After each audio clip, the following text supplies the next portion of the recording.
CM Siddaramaiah ಅವರ ವಿರುದ್ಧ ಮಾಜಿ ಸಿಎಂ ಕುಮಾರಸ್ವಾಮಿ ಅವರು ಕೂಡ ವಾಗ್ದಾಳಿಯನ್ನ ನಡೆಸಿದ್ದಾರೆ. ಪೊಲೀಸರೇ ನಿಮ್ಮ ಆಟ ನಡೆಯಲ್ಲ, ಮೊದಲು ಮಂಡ್ಯ ಡಿಸಿಯನ್ನ ಅಮಾನತು ಮಾಡಬೇಕು ಅಂತ ಸರ್ಕಾರಕ್ಕೆ ಎಚ್ಚರಿಕೆ ಕೊಟ್ಟಿದ್ದಾರೆ. ಸಿದ್ದರಾಮಯ್ಯ ಸರ್ಕಾರಕ್ಕೆ ಈ ಮೂಲಕ ಎಚ್ಚರಿಕೆಯನ್ನ ಕೊಡ್ತಾ ಇದ್ದು ನಿಮ್ಮ ತಪ್ಪನ್ನ ಸರಿಪಡಿಸಿಕೊಳ್ಳಿ ಅಂತ ಹೇಳ್ತಾ ಇದ್ದಾರೆ.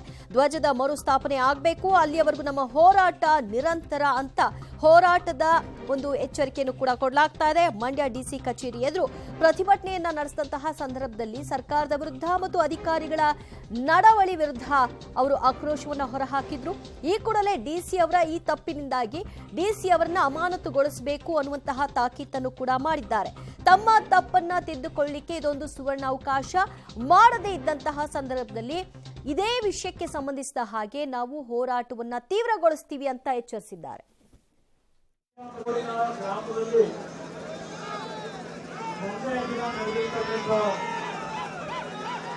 ಸರ್ಕಾರದ ದೌರ್ಜನ್ಯದ ವಿರುದ್ಧ ಇವತ್ತು ಯರಗೋಡು ಭಾಗದ ಮತ್ತು ಜಿಲ್ಲೆಯ ಹಲವಾರು ಭಾಗದಿಂದ ಸರ್ಕಾರದ ದೌರ್ಜನ್ಯವನ್ನು ಖಂಡಿಸಲಿಕ್ಕೆ ಎಲ್ಲ ನನ್ನ ಅಣ್ಣ ತಮ್ಮಂದಿರು ತಾಯಂದಿರು ಸುಮಾರು 15 ಕಿಲೋಮೀಟರ್ಗಳ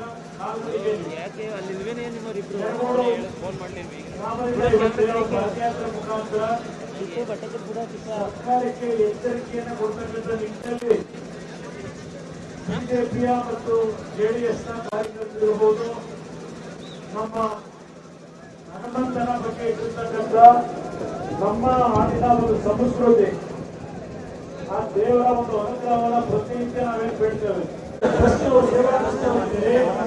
ನಾವು ಒಂದು ನವೆಂಬರ್ ತಿಂಗಳಲ್ಲಿ ಧ್ವಜಸ್ತಂಭ